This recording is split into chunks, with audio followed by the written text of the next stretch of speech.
अस्सलामुअलैकुम व्यूवर्स, आप सभी का हमारे यूट्यूब चैनल रेख्ता क्लासेस में खैर मक़दम है। उम्मीद करता हूँ कि आप नाज़रीन खैरियत से होंगे। जैसा कि सबक नंबर 2 बैल जो मुंशी प्रेमचंद का कहानी है, इसको टेक्स्ट बुक में पढ़ कर के आप लोगों को कहानी को समझाया जा चुका है। आप लोग चाहें तो उसे आई बटन में क्लिक करके देख सकते हैं। तो चलिए आज उसके सारे सवालात व जवाबात को देखेंगे। तो जैसा कि पहला सवाल है कि हीरा मोती गया के यहाँ से क्यों भाग आए थे। यानी झोरी के पास 2 गायें थी जिसका नाम हीरा और मोती था, और गया झोरी का साला है, वो बैलों को लेकर गए थे अपने यहाँ हल जोतने के लिए, क्योंकि उसके पास बैल नहीं थे गया के पास, इसलिए बैल लेकर के वहाँ गए। लेकिन क्या हो गया, बैल वहाँ से भाग आए थे। तो क्यों भाग आए थे, हीरा और मोती क्यों भाग आए थे? तो जवाब है कि हीरा मोती गया के यहाँ से इसलिए भाग आए थे क्योंकि गया दोनों बैलों यानी हीरा और मोती से दिन भर मेहनत से खेतों में हल जुतवाता था और गाड़ी चलवाता था, लेकिन उसे जब घर लाते तो सूखा भूसा खाने को देता था, जबकि हीरा और मोती उसके आदी नहीं थे। तो हीरा और मोती को जो था अच्छे वहाँ पे अच्छी तरीके से रखा जाता था, अच्छा खाना खिलाया जाता था। और दूसरा सवाल है, चलिए देखते हैं आगे। दूसरा सवाल क्या है कि झोरी के दोनों बैलों का नाम क्या नाम था। यानी झोरी के बैलों का नाम, तो झोरी के दोनों बैलों का नाम हीरा और मोती था। ये रहा जवाब। चलिए तीसरा सवाल देखते हैं। जैसा कि तीसरा आप लोग देख पा रहे हैं स्क्रीन पे। तीसरा सवाल है कि दोनों बैलों को रोटियां कौन खिलाता था। तो जवाब है कि दोनों बैलों को रोटियां गया की बेटी रात को चुपके से खिलाती थी। गया की जो बेटी थी उसकी माँ मर चुकी थी, वो अपनी सौतेली माँ के पास रहती थी, और उसकी माँ जो थी उसके साथ सौतेली माँ बहुत बुरा बर्ताव करती थी, जिससे बैलों से उसको हमदर्दी हो गई थी और बैलों को वो रोटी चुपके से खिलाती थी। सवाल नंबर 4 है कि झोरी के बैलों के साथ गया ने कैसा बर्ताव किया। जवाब है कि झोरी के साला गया ने बैलों के साथ बहुत बुरा सलूक किया। वह बैलों से दिन भर सख्त काम लेता था और उसे रात को सूखा भूसा खाने के लिए देता था, लेकिन झोरी उसे बहुत मेहनत से रखता और अच्छा खिलाता पिलाता था, इसलिए बैलों को सूखा भूसा खाने की आदत नहीं थी। दोनों बैल 2 दिन खाए पिए बगैर भागकर झोरी के यहाँ आ गया था। चलिए देखते हैं अगले सवाल की तरफ। तो पांचवा सवाल तो नहीं, खाली जगह भरने के लिए है।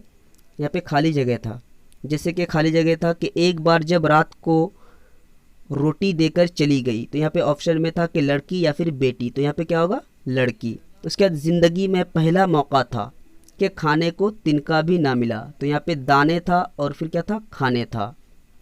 तो खाने पे क्या होगा, यहाँ पे बैठना चाहिए। खाने में क्या होगा, खाली जगह पे क्या बैठेंगे, खाने। उसके बाद क्या है, मोती गुस्सा के मारे आपे से बाहर हो गया, तो यहाँ पे क्या होगा, बाहर।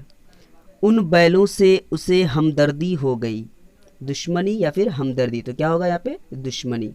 चलिए आगे देखते हैं। तो आगे है कि इन अल्फाज को जुमलों में इस्तेमाल कीजिए। तो जैसे कि बैल लफ्ज़ है, रोटी है, चौकीदार है, झोरी है, और फिर क्या है, हिम्मत। तो इस तरह जुमलों में इस्तेमाल कर सकते हैं। बैल जैसे दिया है तो इसको जुमले में इस्तेमाल करेंगे तो क्या हो जाएगा, झोरी के पास 2 बैल थे।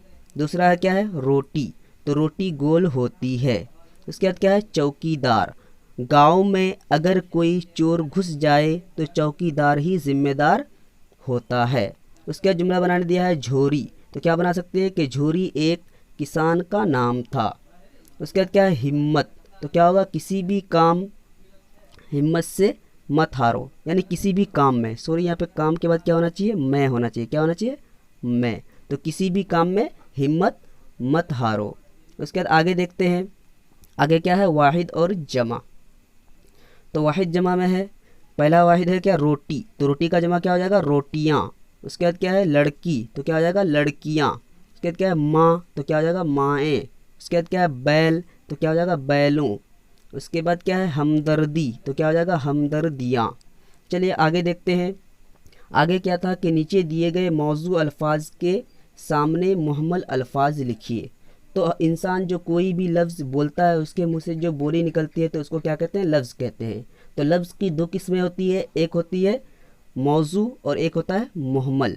तो मौजू उस लफ्ज़ को कहते हैं जो मानेदार लफ्ज़ होता है उसको कहते हैं मौजू, और जिसका कोई माने नहीं होता है उसको कहते हैं क्या, मुहम्मल। जैसे चाय तो क्या हो गया मौजू, और मुहम्मल क्या हो गया वाय, यानी जिसका कोई माने ना हो। मानेदार अल्फाज को क्या कहेंगे मौजू, और बेमाने अल्फाज को क्या कहेंगे मुहम्मल। तो मौजू लफ्ज़ जैसे क्या था रोटी तो क्या हो जाएगा वोटी। उसके बाद क्या है खाना था तो क्या हो जाएगा वाना, वाना का कुछ माने नहीं होता है। उसके बाद क्या है बैल तो उसका मुहम्मल क्या हो जाएगा वैल। उसके बाद क्या है चाय तो उसका क्या हो जाएगा मुहम्मल वाय, वाय का कुछ मतलब नहीं होता है। उसके बाद क्या है गाँव तो क्या हो जाएगा वाँव। उसके बाद क्या है आदमी तो क्या हो जाएगा वादमी। उसके बाद क्या है शरारत तो लिख सकते हैं उसका वरारत का माने कुछ नहीं होता है। उसके बाद है चारे तो लिख सकते हैं क्या वारे। चलिए आगे देखते हैं क्या था, खेत तो क्या हो जाएगा वेत। उसके बाद क्या है ज़ुबान तो क्या हो जाएगा वुबान। तो आज के लिए इतना ही। आप लोगों को अगर वीडियो अच्छा लगा तो आप लोग हमारे चैनल को सब्सक्राइब ज़रूर करें और बेल आइकन को भी इनेबल कर दें। और अगर लगता है कि ये वीडियो किसी और के लिए भी फ़ायदेमंद साबित हो सकता है तो उसे भी शेयर करें। फिर मिलते हैं अगले वीडियो में, तब तक के लिए खुदा हाफिज़।